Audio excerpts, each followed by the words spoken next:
once you've assessed your solution either with a Manifest file or an SBOM, you want to take that information and put it into a scanner. The key thing when selecting a scanner, and a lot of you have already actually used one, I think it was the 25% actually have a scanner or use a scanner in addition to their security teams. But you want to consider a number of factors in selecting a scanner. And before I get into it, we actually did a seminar a couple weeks ago on the 10 must-have for a successful security scanner. The key one, the first one, vulnerability management lifecycle. So you want to be able to have a scanner that actually works with you throughout the entire process. Okay.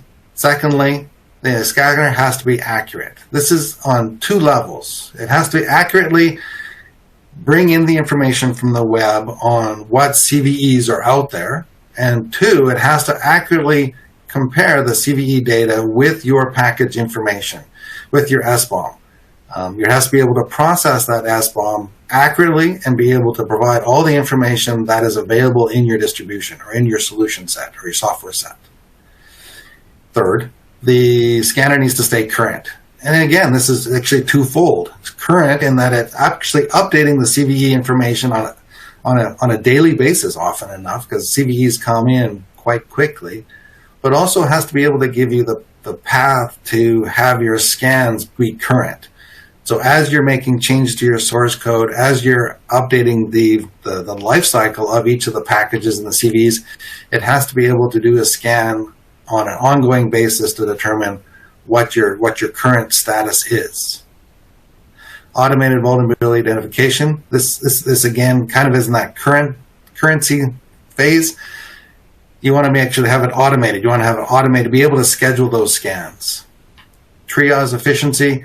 You want to be able to make the determining of information quick and easy for you and your team.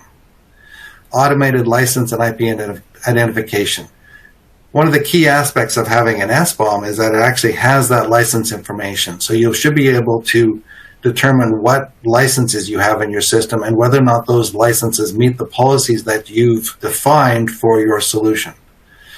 DevOps integration, you want to make sure that the scanner can actually connect with your back-end solution, whether or not that be Jira or a Git repo or whatever that. So you understand, so it can understand what has been resolved and then update automatically your results.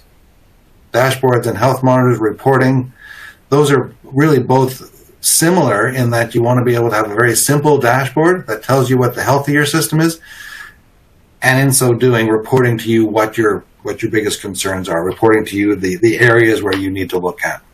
Security and privacy, as we've mentioned, this information is critical for your success. You want to make sure your information is secure and kept private.